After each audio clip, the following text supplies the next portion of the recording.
Okay, today we're going to talk about trailers and scoring. Now, one of my little niches in life, I suppose, is that one of the distributors that I've worked with on feature films that I've created, which I've mentioned in other videos, such as Healed by Grace 1 and 2, that the company that handles the domestic distribution for those films has hired me at different times to create trailers on other pictures that maybe needed a little help. So this would be an example. This is a classic film. He's a boy, Jenny. Actually. A boy ought to have a dog. Sometimes I think God don't want me to have any. You ain't doing your fair share. How long you been saving this? Long time. You can get them dogs. So this is God, called Where the Red can't Fern you just Grows. help me a little? I'll let you have one whole wall of that smokehouse if you think you and them dogs can cover it. Now, the hounds that bring back the most coonskins by morning is going to get the gold cup. Not to mention the cash pool. So this is I don't gonna want go my for 1 dogs minute, winning a so. championship that wasn't theirs clear. So I declare Billy Coleman and his fine pair of red bones winners of the Gold Cup. It ain't no use, Billy. We gotta go. Gotta find Grandpa!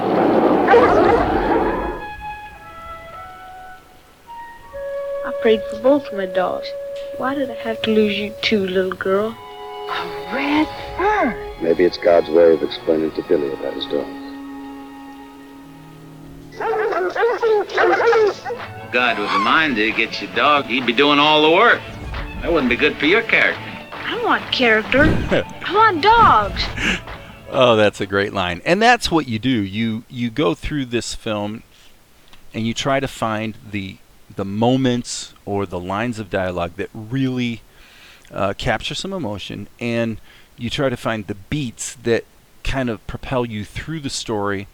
In some cases, it's really hard. I mean, here we have a few trailers that I've done, and I also did one for the sequel to this film, Where the Red Fern Grows 2, so which featured Wilford Brimley, and unfortunately,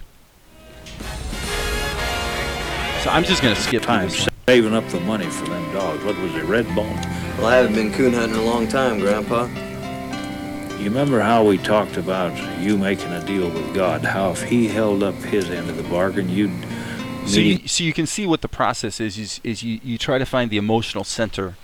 What is it about this picture that grabs you? And what I was saying about this picture is this film, I don't think anyone would argue, the script definitely needed a couple more passes before it was going to be ready to produce. And so here's a film, and it's quite an old film, going back to, I would say, the early 80s, where I think they were trying to leverage the success of the original, and they didn't quite hit the mark. So my job was really to find out, is there a thread through this picture that does have an emotional backbone to it I don't get along very well on this leg. that we and can I was use to hoping I could get sort of some sew help. together a little featurette here in 1 minute, a minute and 17 seconds exactly in this case, that makes the picture, quite frankly, look as appealing as you can make it. Well, I bring this up, the interesting thing, I was kind of going through these old trailers, and this one, this is called, I believe this is Pocket Angel. And this film featured Dan Haggerty, who back in the, I don't know if it was into the 70s or 80s, he was the guy who played Grizzly Adams. So, yes. So this was a really cheeseball, You thought this would be easy? sort of a farce adventure with some religious undertones. And I have absolutely no idea how successful the picture was, but at the end of the day, what they needed was to create a new trailer. And so in this particular case, what I found myself doing was custom scoring a lot of it in order to sew the pieces of this story together. So that's really the main focus of what I wanted to talk about today, is how do you do that? What do you wind up with when you're going to custom score a trailer? And this one was a really fun project because there were a lot of different types of music that were called for. How about a trip back to the sew old it all neighborhood? together. Cuernavaca is supposed to be a beautiful place, and what could go wrong? Yeah, what could go wrong? So, so what you have is you've got to capture the main beats without really giving too much away, obviously, of this situation that is, the bad guys, I think, kidnapped the kid and yada yada yada. So, okay, so let's just look at the Be a beautiful trailer. place, and what could go wrong? No police. With no music. Or else. We're going to get Matthew back. and like these little, when things seem hopeless, everything changes. So what you do is you look for a sequence of titles that essentially make up one really long sentence. And how can we break this up into pieces and use the titles, and then of course we're going to get into the score and use these key moments of the film. Like here, it is a little bit silly, it's a little bit fun. Use all these things together to create a sense, and obviously this feels pretty empty because all the music's not in there. That this is going to be a fun, experience for the viewer, right? Okay. So now we look at the trailer with the, and I'm going to make this a little smaller, but now so you can actually see what it is when the underscore's in there. How about a trip back to the old neighborhood? Cuernavaca is supposed to be a beautiful place, and what could go wrong? No police or else. We're going to get Matthew back. I'm your guardian angel. Don't be afraid. Your mom's coming for you. I told you, no cops. Matthew! You thought this would be easy? Anybody can do easy. You have a very special gift.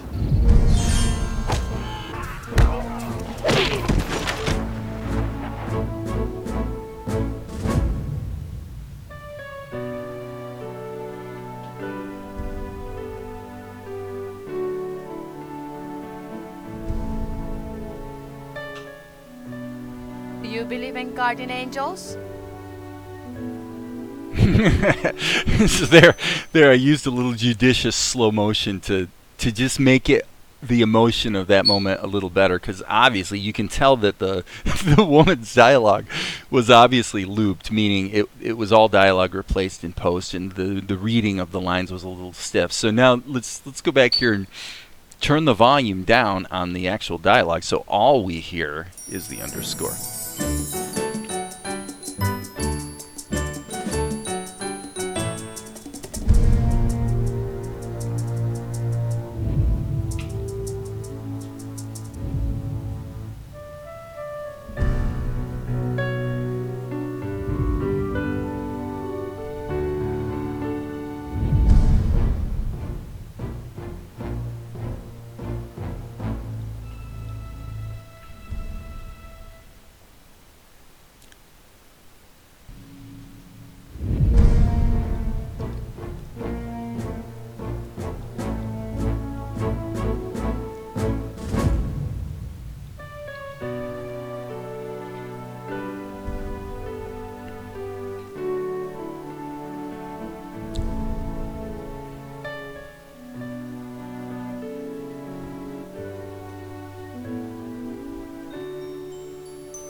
Okay, so this really was a lot of fun, but challenging. So as I'm looking at this, it's kind of cool to go back here because this was done probably, a year and a half ago maybe, and just look at how do you make this work. First of all, I wanted to enter with something fun, okay? One of the most outstanding things I see about this is how few parts there are. The music is pretty simple, actually. Pretty clear themes. And then one of the keys to it also is how you transition from like this section, which is this, I don't know what you'd call it, calypso music or whatever.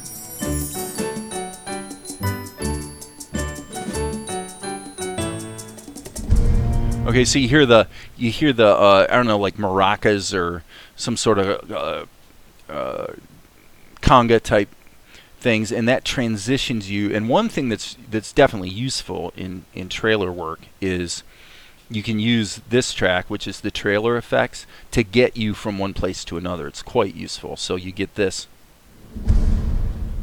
right?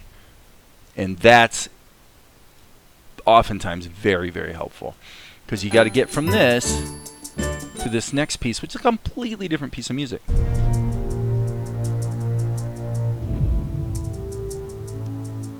So what is that piece of music? That piece of music is really bum, bum. That's it. And then over top of it, you've got the French horns giving a little bit of melody over top.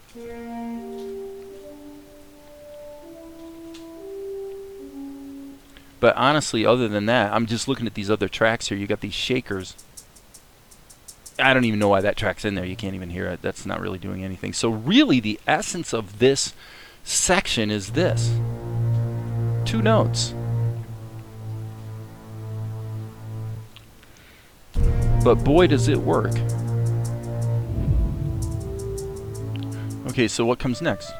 Okay, so now the title, When Things Seem Hopeless, we've got to get some emotion now. So if I'm not mistaken, I actually believe I played some live piano here. And I'm not a great piano player, frankly, but yeah, just a short phrase. Let's look at what else we have in here. Yeah, just a sweet woodwind figure. Little bit of energy with the French horns. Let's see what else we have.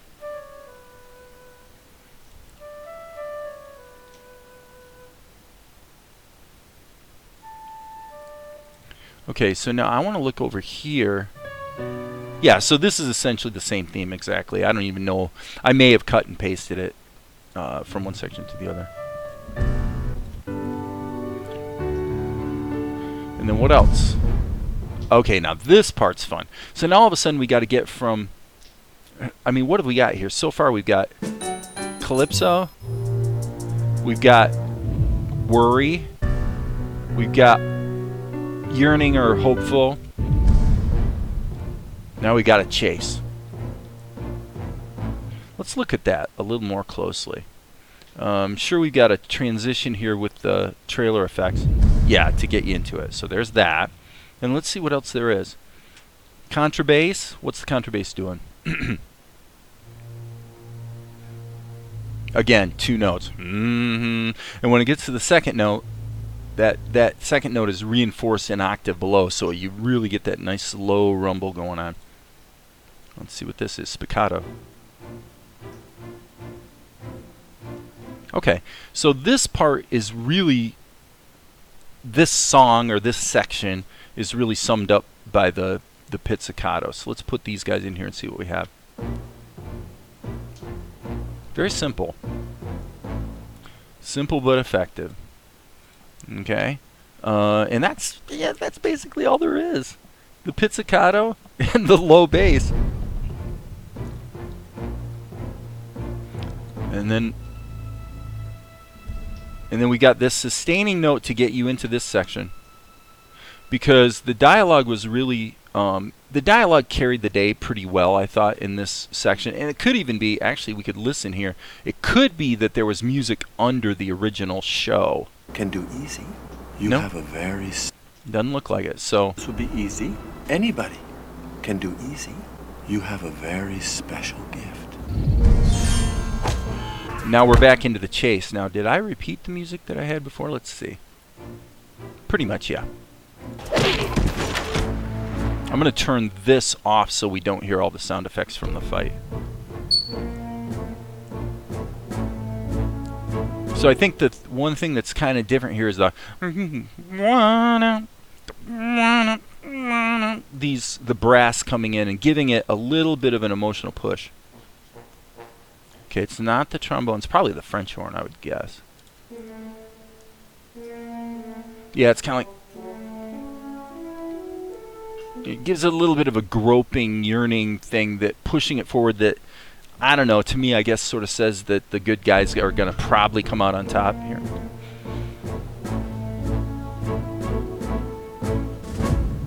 And then, this is Dan Haggerty. He's the guy that, he was pretty famous actually around 1980 on television. Very, very beloved actor.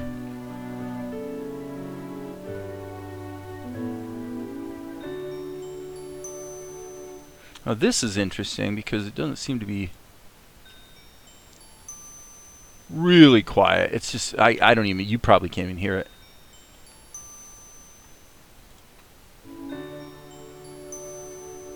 Just a little bit of sparkle on top. So anyway, I just thought it would be fun to go back and revisit this. The whole idea of just creating these different zones of music that don't last very long, but just really help to sew it all together and provide continuity and get you from place to place. So now we'll listen and watch the whole thing one more time, and I would say that's probably about it for today. How about a trip back to the old neighborhood? Cuernavaca's supposed to be a beautiful place, so what could go wrong? No police, or else. We're going to get Matthew back. I'm your guardian angel. Don't be afraid. Your mom's coming for you. I told you, no cops. Matthew! You thought this would be easy? Anybody can do easy. You have a very special gift.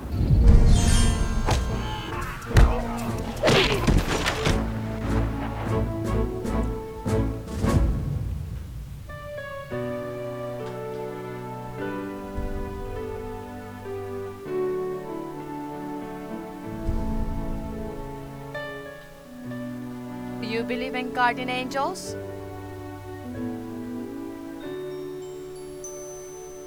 Probably if I had it to do over again, I would consider actually looping in that line, do you believe in guardian angels? Just to actually have somebody, I know plenty of people who could just record that line and email it to me, and it would have been a better take than what they had in the films, unfortunately. But anyway, I guess the reason to go down this road today is that I do have a number of properties that I want to work on developing in 2020, and I think part of a key step early in the process, a trailer is something that normally comes late in the process, but it's also a selling tool, so coming up with those key moments about a property or a series or a movie or a cartoon that you want to pitch, capturing those key moments in advance and doing a trailer in order to show sort of a proof of concept isn't a bad idea. It is a good selling tool. And so I expect there's going to be a little bit of this type of work coming up again in 2020. So anyway, that's it for today. I just kind of wanted to share that. I thought it was kind of fun. And I'm working with only one screen on the computer because I found that having only one screen going instead of 3 is a little easier on the eyes, so hence I have to jump over here to turn this off. But as you guys know, there will be more later.